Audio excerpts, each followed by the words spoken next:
Hello friends, आज हम पढ़ेंगे पाश्चात्य राजनीति विचारक कार्ल मार्क्स और जानेंगे इतिहास की जो आर्थिक व भौतिकवादी व्याख्या कार्ल मार्क्स ने की थी और बताया था कि इतिहास में क्या हुआ था और आगे किस प्रकार की व्यवस्थाएं समाज में बनेंगी। मार्क्सवाद में आज हम पढ़ेंगे इतिहास की आर्थिक और भौतिकवादी व्याख्या।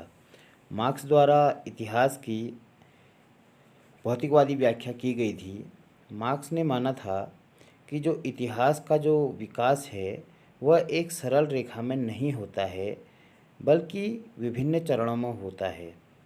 जबकि हीगल ने माना था कि जो विकास है वह एक सरल रेखा में न होकर टेढ़ा मेढ़ा होता है।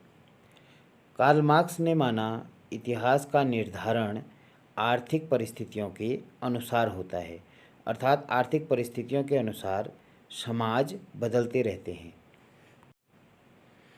मार्क्सवाद ईश्वर के अस्तित्व पर विश्वास नहीं करता। वह मानता है कि जो सामाजिक विकास है वह ईश्वरीय प्रेरणा से नहीं होता है, बल्कि द्वंद्वात्मक प्रणाली द्वारा होता है। और वह यह मानता है कि उत्पादन में जो प्रणाली है उत्पादन की, उस उत्पादन प्रणाली में जब परिवर्तन होता है तो सामाजिक व्यवस्थाओं में भी परिवर्तन होता है। उत्पादन के साधनों के बदलाव के आधार पर कार्ल मार्क्स ने इतिहास को 5 भागों में बांटा। पहला जो भाग है वो है आदम साम्यवाद, दूसरा है दास युग, तीसरा है सामंती युग, चौथा है पूंजीवादी युग और पांचवा है साम्यवादी युग। आइए इन इतिहास के जो 5 चरण कार्ल मार्क्स ने बताए हैं उसकी शुरुआत करते हैं आदिम साम्यवाद या आदम साम्यवाद से। मार्क्स के अनुसार इतिहास में जो पहला चरण है, जब मनुष्य पृथ्वी पर अवतरित हुए थे, वह कंदमूल फल इत्यादि खाते थे, तब वर्गहीन और राज्यहीन स्थिति थी। व्यक्ति के बाद उत्पादन जो शक्तियां हैं वो कम थी।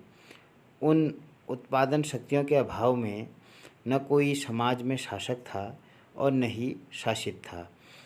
उत्पादन उपभोग तक ही समाज सीमित था। अब जानते हैं दूसरा जो युग है वह दास युग है।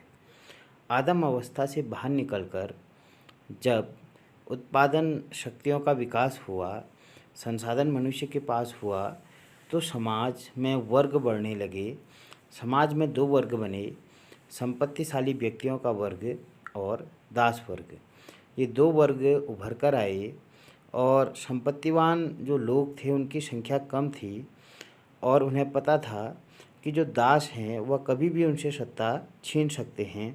इस प्रकार उन्होंने कानूनों का निर्माण किया और इस प्रकार राज्य का निर्माण हुआ ताकि दासों को नियंत्रित किया जा सके। तीसरा इतिहास के विकास का चरण सामंती युग है। इस युग में जो दास थे वो गुलामी से आज़ाद हो गए, लेकिन वह ज़मीन के गुलाम बन गए। यहाँ पर भी 2 वर्ग उभर कर आए। पहला सामंत जो भूमि के मालिक होते थे और दूसरे किसान जो उत्पादन का कार्य करते थे। सामंत वर्ग किसान वर्ग का शोषण करता था, लेकिन किसान वर्ग खेती के बाद बचे हुए समय में अन्य कार्य करने लगे और अन्य कार्यों में ध्यान देने लगे, जिससे व्यापारी वर्ग का उदय हुआ और इन व्यापारी वर्ग ने संपत्ति को एकत्रित किया। इतिहास का जो चौथा चरण है वह पूंजीवादी युग है।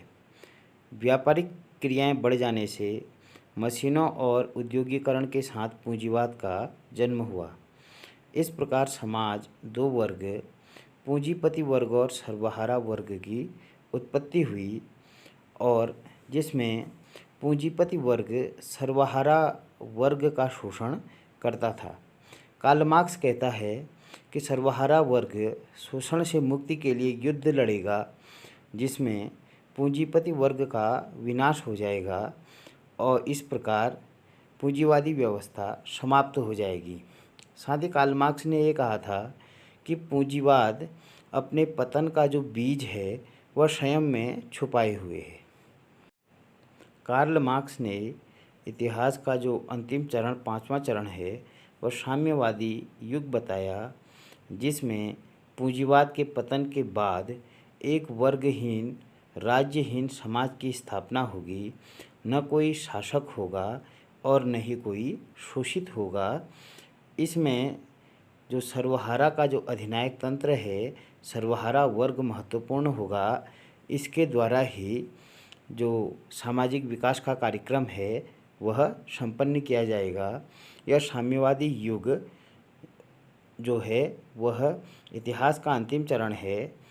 इसके बाद जो है वर्गहीन राज्य और समाज की स्थापना की जाएगी। आगे हम जानेंगे कार्ल मार्क्स के अन्य महत्वपूर्ण राजनीतिक विचारों को। वीडियो देखने के लिए धन्यवाद।